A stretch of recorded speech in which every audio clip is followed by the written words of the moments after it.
Queria que vocês traçassem um pouco essa história do olavismo e como o pensamento dele, qual o cerne do pensamento olavista e a importância da obra dele para o movimento conservador. E depois isso se encontra com a eleição do presidente Bolsonaro em 2018, tanto que ele é descrito como o principal guru bolsonarista.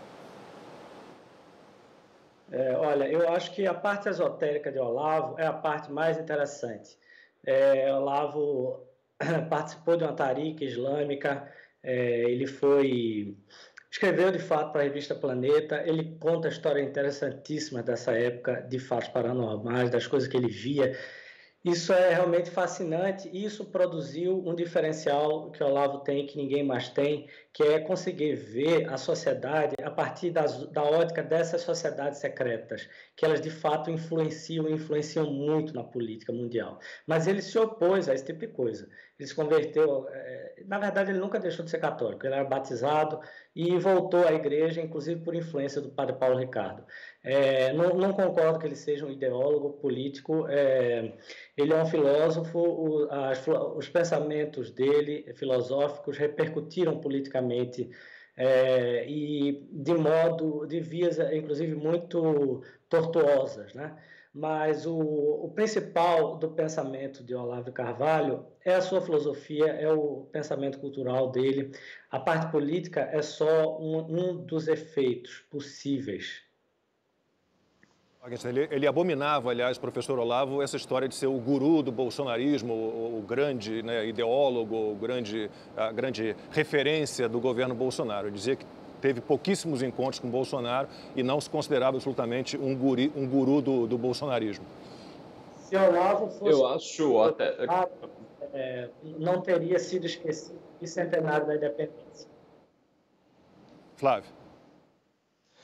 Eu acho que, como eu tinha dito, há uma casca criada ao redor do professor Olavo que ela não é transposta, né? Você vê as maiores críticas ao Olavo de Carvalho nas redes sociais nunca são as suas obras. Eu nunca vi alguém falando, olha, no livro tal eu achei um problema tal, sei lá, se isso acontece, pelo menos eu nunca, simplesmente nunca vi uma crítica filosófica de fato a algum problema apresentado em sua obra. É sempre essa casca. E o que é curioso é que essa casca, na verdade, ela sempre foi dita pelo próprio Olavo, ou seja, ele sempre comentou do seu período envolvendo taricas, envolvendo sociedades secretas, ele chegou a ser perseguido em Washington, né? Ele começa sua carreira justamente estudando o viés das religiões, ele escreve seus primeiros livros sobre o simbolismo religioso em diversas tradições e ele se envolve, sobretudo, com a escola tradicionalista, né? Ou seja, uma corrente filosófica que envolve pessoas extremamente poderosas no mundo, né? Boa parte de Hollywood.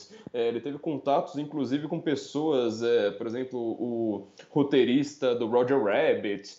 Foram várias pessoas grandiosas no mundo naquele momento que estavam lidando com a questão das sociedades que determinam os rumos do mundo. Até por isso ele faz justamente uma análise a partir de forças que não condizem com, por exemplo, uma Câmara dos Deputados. Ele fala assim, mas você consegue olhar ali numa Câmara dos Deputados, seja no Brasil, seja nos Estados Unidos, e me dizer quem é que pertence a tal casta aqui, quem é que vai para tal jantar das grandes sociedades, quem é que pertence ao Clube Bilderberg, você consegue ver qual é a linha de financiamento aqui de um PL, que ele geralmente tem toda a sua redação já feita de fora, ou seja, muitos dos projetos de lei no Brasil, eles são traduções de projetos de lei de fora, vocês conseguem observar esse tipo de coisa?